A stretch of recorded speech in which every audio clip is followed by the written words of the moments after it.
안녕하십니까. 매일 아침 조간신문의 주요 기사를 딱딱 풀어서 해석해드리는 조간딱풀 5월 21일 화요일에 인사드립니다. 문재인 전 대통령이 발행한 회고록을 둘러싼 논란이 계속 이어지고 있습니다.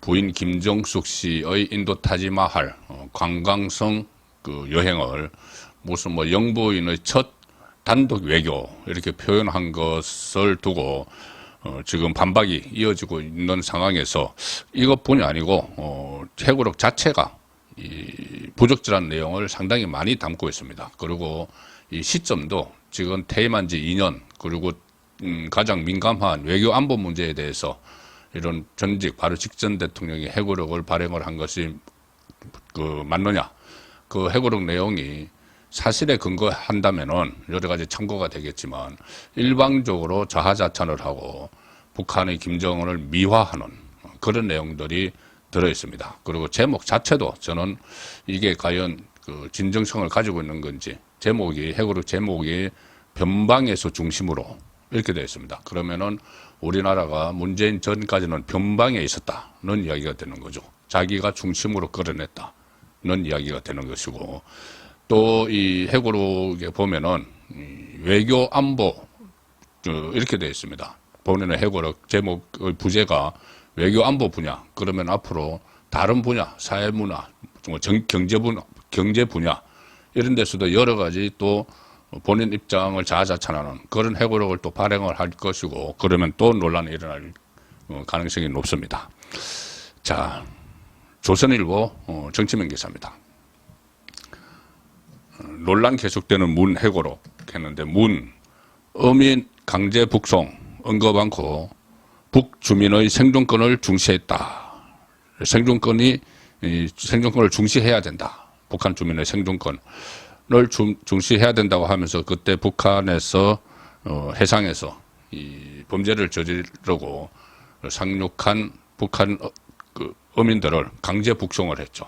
가기 싫어서 발부둥 치는 그 사람들을 강제 북송을 했는데, 그러면서 북한 주민의 생존권 중시해야 된다. 이렇게 상반된 주장을 하는 모습도 많이 들어가 있습니다. 그리고 대북 전단, 그리고 풍선, 북한으로 보내는 대북 전단 풍선이 코로나를 전파를 할 수 있다. 그렇게 북한의 입장을 그대로 전하면서 부끄러운 일이다. 이렇게 이야기를 했습니다. 서해 공무원 피살 월북몰이, 여기에 대해서 유족에 대한 사과나 반성은 없이 변명만 계속 일관을 했고, 중국에 약속한 사드 3불은 박근혜 정부 책임으로 돌리고, 특히 외교 안보 회고록을 표방한 이 책에서 외교 안보 그 분야 회고록 이렇게 하면서 크게 논란이 되고 있는 외교 안보 분야 하나 있죠. 문재인 정부 때 바로 USB입니다. USB. 북한 김정은과 도보다리에서 대화를 하면서 USB를 건넸다. 자, 이 문제가 과연 USB에 뭐가 들었는지 이 부분인데, 이 부분에 대해서는 회고록에서 단 한 줄도 언급을 안 하고 있습니다. 2018년 4월 판문점 도보다리에서 김정은 북한 위원장을 만나서 나눈 대화 등을 자세히 소개를 했는데, 대화는 소개를 했습니다. 도보다리 대화는 소개했는데 당시 전달한 USB에 뭐가 들었는지 전혀 언급을 하지 않았다. 그리고 논란이 있었던 다른 주요 사안에 대해서도 거론하지 않거나 불리한 부분은 언급하지 않았다. 이런 지적이 나오는데, 그때 이 청와대는 그 USB를 건넨 사실을 밝히면서 내용이 뭐냐 했을 때, 그때 문재인 정부 청와대에서 한반도 신경제 구상을 담은 내용이다. 자, 이렇게 하고 끝냈습니다. 한반도 신경제 구상. 그리고 대통령실의 기록물로도 남기지 않았습니다. 그때 한변에서 한반도 변호사 모임이죠. 한변에서 자료 공개를 요구를 했는데, 그 내용이 뭐냐, 기록을 공개를 하라고 청구를 했는데 대통령 기록물로도 남기지 않았다. 자, 어떻게 이 남북 정상회담을 한다면서 그쪽에 USB에 뭔가 담아서 넘겨줬는데, 그 뭘 넘겨줬는지 기록물이 남아있지 않다. 이렇게 지금 이야기를 하고 있습니다. 당시 일부 언론에서는 원전 발전소와 관련된 기술을 담아서 줬을 것이다. 북한의 이 전력난, 전력난 해소를 위해서 원자력 발전소 기술을 담아서 보냈을 수 있다. 그때 그 전 정부까지, 문제는 탈원전했지만 그 전 정부까지 우리나라 원전 기술이 세계적인 수준이었죠. 그 기술을 담아서 보냈을 수가 있다. 이런 보도가 나왔었는데, 만약에 그게 사실이라면 핵무기 개발과도 연결이 되기 때문에 논란이 된 적이 있습니다. 여기에 대해서도 뭐 가타부타 별다른 말이 없었는데, 심지어 USB 안에 그때 김남국 코인 사태가 벌어졌을 때는 그 USB 안에 뭐 가상화폐를 담아서 끝낸 것 아닌가, 이런 말까지 막 나왔습니다. 어쨌든 여러 가지 이 괴담이 막 확산되는데도 전혀 언급을 하지 않았고, 대통령 기록물에도 남기지 않았고, 문재인은 이 부분에 대해서 지금까지도 아무도 언급을 안 했고, 이번 책에서 도보다리에서 대화했다, 뭐 이렇게는 또 이야기를 하면서 대화 내용을 뭐 자세히 소개를 하면서도 USB에 무엇이 들었는지는 전혀 말을 하지 않았습니다. 그래서 이것이 뭔가 숨겨야 되는 게 있는 것 아닌가, 그런 의혹이 또다시 생겨나고 있습니다. 얼마 전에 김민전 당선인이 USB도 특검하자, 그렇게 이야기를 했었죠. USB, 도보다리 USB의 진실은 반드시 밝혀져야 될 걸로 보입니다. 지금 문재인이 쓴 핵으로 여러 가지 후폭풍이 일어나고 있죠. 그 중에 하나, 조금 전에 말씀드린 김정숙 관련인데, 문재인이 영부인의 첫 단독 외교다, 이렇게 이야기했고, 국민의힘에서는 무슨 소리냐, 단독 외교가 아니고 단독 관광이다, 이렇게 반박을 하는 상황인데, 자, 중앙일보 기사입니다. 중앙일보 6면 기사입니다. 김정숙 인도 방문, 우리가 먼저 검토. 우리 외교부입니다. 외교부 문해고록 배치된 입장을 밝혔다. 인도 측이 초청장 보낸 것은 거다합니다. 문재인 해고록에서는 모디 인도 총리 초청으로 성사가 됐다, 이렇게 했는데 서로 말이 어긋나는데, 외교부가 지금 밝히고 있는 것은 외교부 안에 있는 공식 문건을 기초로 이야기를 하는 것이죠. 뭐 외교부 정권은 바뀌었어도 계속 이어져 오니까는 그 문건을 기초로 외교부가 반박 자료를 내놨습니다. 문재인이 김정숙 인도 방문은 인도 측이 먼저 초청한 데 따른 것이다, 이렇게 이야기를 했었죠. 뭐라고 했냐면은 해고록에서 모디 총리가 허황후 기념공원 조성 계획을 설명을 하면서 개장 때 꼭 다시 와달라고 초청했다. 나로서는 인도를 또 가기가 어려워서 고사했더니 인도 측에서 그렇다면 아내를 대신 보내달라고 초청해서 아내가 대신 개장 행사에 참석했다, 이렇게 이야기를 했습니다. 그것은 배우자의 첫 단독 외교, 뭐 영부인의 첫 단독 외교, 뭐 이런 식으로 막 포장을 했죠. 자, 이 문재인의 설명은 모디 총리, 그러니까 인도에서 내가 못 간다고, 대통령이 못 간다고 하니까 대통령 배우자를 보내달라, 이렇게 초청해서 가는데 뭐가 문제냐. 그런데 외교부에 있는 문건들은 다릅니다. 공문들을 보면은 인도는 2018년 11월 허황후 기념공원 착공식과 디왈리 축제를 당시 강경화 외교부 장관, 당시 강경화 외교부 장관을 초청을 했습니다. 그 참석해달라고. 그런데 우리 정부는 외교 일정으로 어려운 상황이다, 그래서 강경화 장관의 참석이 어렵다고 인도 측에 통보를 합니다. 그러니까 인도 측이 다시 초청을 하는데 누구냐, 도종환 문화체육관광부 장관을 초청을 합니다. 그래서 정부는 문체부 장관의 행사 참석을 추진하는 과정에서 갑자기 그때 정부가, 문재인 정부가 갑자기 영부인이 함께 인도를 방문하는 방안을 검토 중이다, 이렇게 인도 측에 설명을 합니다. 그러니까는 거기 끼어든 거죠. 가로채기 한 거죠. 초청장을. 내가 가겠다. 김정숙이 그렇게 이야기한 거죠. 자, 그렇게 되니 외교부는 그렇게 설명을 했습니다. 영부인도 함께 인도를 가는 방안을 우리가 생각하고 있다 하니까는 인도에서는 그러면은 모디 인도 총리 명의 초청장을 그러면 보내겠다, 와라, 이렇게 된 거죠. 그러니까 저 초청장 보내주세요 한 겁니다. 그래서 인도 측은 해당 행사에 문재인 전 대통령이 아닌 외교부 장관을 초청을 했고, 이후 우리 정부가 김정숙의 인도 방문을 검토 중임을 밝히자 초청장을 다시 보냈다. 셀프 요청을 한 거죠.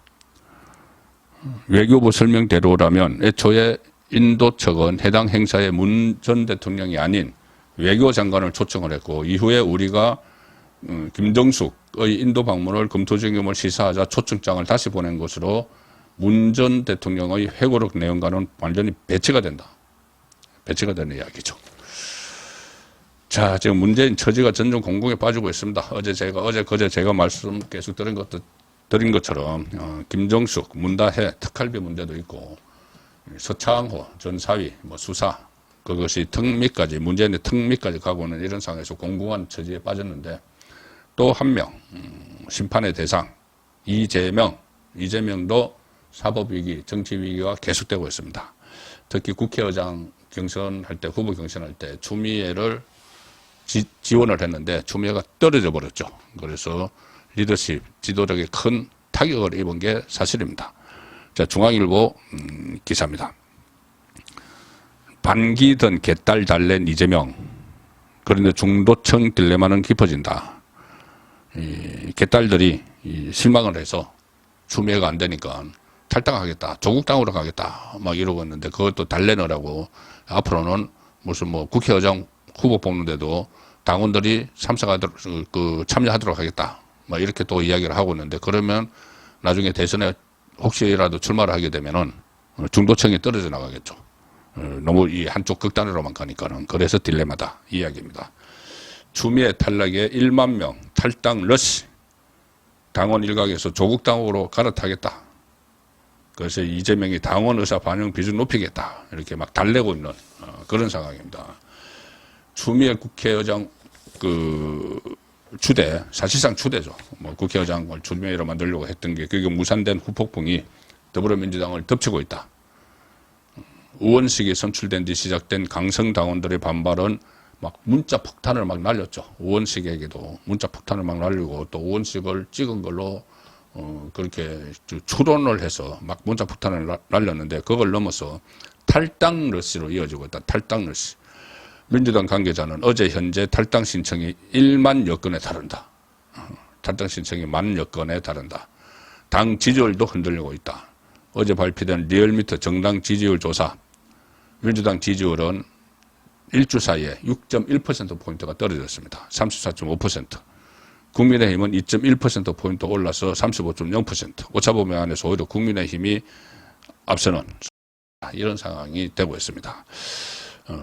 김어준 씨가 운영하는 여론조사 회사, 거기서도 또 민주당 지지율이 폭락을 했다. 그래서 민주당이 지금 갑자기 상당한 위기감에 휩싸이고 있습니다. 총선에서 이기고 나서도 정당 지지율에서는 지금 저주를 면치 못하는 그런 희한한 상황이 벌어졌는데, 결국은 이재명 리스크가 확산되면서, 사법적 정치적 리스크가 확산되면서 민주당이 동시에 나락으로 좀 빠지는 듯한 그런 상황이 벌어지고 있습니다. 이재명은 본인이 이렇게 위기에 빠질수록 그 돌파구로 특검 정국을 조성하고, 또 나아가서 탄핵 정국을 만들어서 임기를 단축시키든지 윤석열 대통령의 그래서 혼란스럽게 만들어서 위기에서 벗어나려고 하겠죠. 거기에 같이 동병상련 처지에 있는 사람이 조국입니다. 그래서 어제도 또 이 사람들이 용산으로 달려갔습니다. 특검법 거부권 행사하지 마라, 이런 구호를 외쳤죠. 조선일보 정치면 기사입니다. 윤 해병대원 특검법 거부키로 오늘 제거합니다. 야권은 탄핵 거론하며 압박, 걸핏하면 탄핵. 어제 야7당 총공세를 펼쳤다. 대통령실 앞에서 기자회견을 했습니다. 해병대원 특검 수용 촉구 기자회견, 구호를 외치고, 새로운 미래, 조국 혁신당, 민주당, 정의당, 진보당, 기본소득당, 개혁신당, 7개나 되네요, 야당이. 윤석열 대통령이 특검 수용 안 하면은 야당과 국민의 선전포가 하는 것이다. 탄핵을 할 수도 있다. 만약에 오늘 거부를 하겠죠. 거부하면은 28일 날 재표결하는데, 만약에 부결이 되면은 22대 국회 1호 법안으로 다시 추진한다. 끝까지 물고 늘어지겠다는 이야기입니다.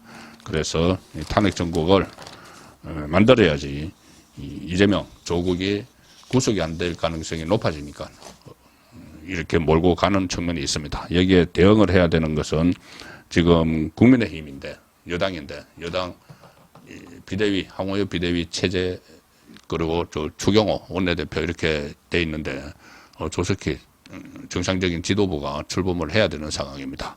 한동훈 가장 관심사죠. 오늘 한겨레 신문에서 한동훈 관련 기사를 하나 단독 형식으로 실었습니다. 한겨레 기사입니다. 한겨레 6면 기사입니다. 당원 민심 부르면 간다. 한동훈 측근의 당대표 출마 시사. 한동훈 전 비대위원장이 이런저런 모습을 보이면서 또 전당대회에 나올 것이라는 전망이 확산되고 있죠. 그 과정에서 측근들에게 한동훈이 당대표 출마를 시사를 했다는 이야기입니다.